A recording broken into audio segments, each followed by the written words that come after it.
আজকে আমি চলে এসেছি বগুড়ার ঐতিহ্যবাহী প্রত্নতাত্ত্বিক নিদর্শন বেহুলা লক্ষিন্দারের বাসরঘর। তা আজকে আমি বাসরঘরের যে গুরুত্বপূর্ণ জায়গাগুলো আছে আপনাদেরকে আমি ঘুরে দেখানোর চেষ্টা করব। ততক্ষণে আপনারা আমার সাথে থাকবেন।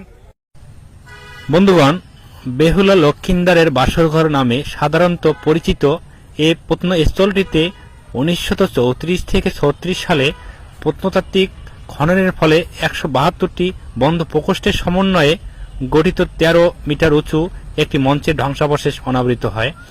এ মঞ্চের সমতল শিরোদেশ প্রথম নির্মাণ যুগে খ্রিস্টপূর্বাব্দ 6-7 শতক এ একটি বৌদ্ধ উপাসনালয় ও স্তূপ মন্দির নির্মিত হয়েছিল। এরপর সেন আমলে খ্রিস্টপূর্বাব্দ 11 থেকে 12 শতকে এই ধ্বংসাবশেষ একটি বর্গাকৃতির শিব মন্দির নির্মিত হয়েছিল। পরবর্তীকালে এ মন্দিরের মেঝের উচ্চতা আরও বৃদ্ধি করা হয়। এ মন্দিরের কক্ষ থেকে প্রাপ্ত প্রত্ন নিদর্শনের মধ্যে রয়েছে একটি নরকঙ্কাল, একটি ইটের তৈরি গোলাকার গর্ত 3.88 মিটার পরিধি, একটি শিলাখণ্ড, ষাঁড়ের প্রতিকৃতি, উৎকীর্ণ একটি স্বর্ণপত্র ইত্যাদি।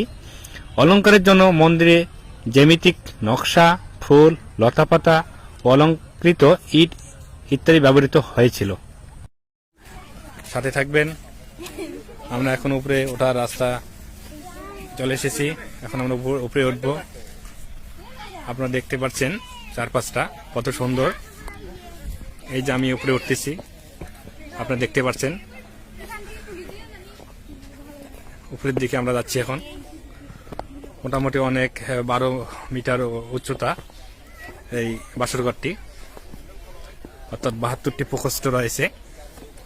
আপনারা দেখতে পাচ্ছেন এখানে উঠতে একটু কষ্টই হচ্ছে, যেহেতু উপরের দিকে উঠতে হচ্ছে। এখানে ওই ধরনের রাস্তা নাই, উঁচু নিচু দিয়ে উঠতে হচ্ছে।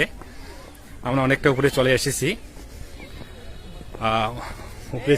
আমরা আপনাদেরকে উপর থেকে পুরো জায়গাটা দেখানোর চেষ্টা করবো। আমরা দেখতে পাচ্ছেন এই যে আমরা বন্ধুগণ, আমি চলে এসেছি বেহুলার বাসরঘর, যেটার কথা আমরা মনসা মঙ্গলে শুনে এসেছি। তো আজকে আমি সেই বাসরঘর আপনাদেরকে দেখানোর চেষ্টা করতেছি। আপনারা কতক্ষণ সাথে থাকবেন।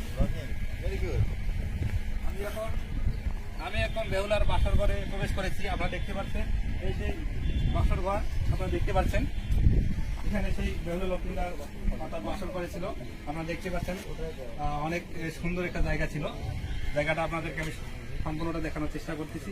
এই সেই বেহুলার লক্ষিন্দারের বাসর ঘর আপনারা দেখছেন, একদম সুন্দর করে সাজানো ছিল।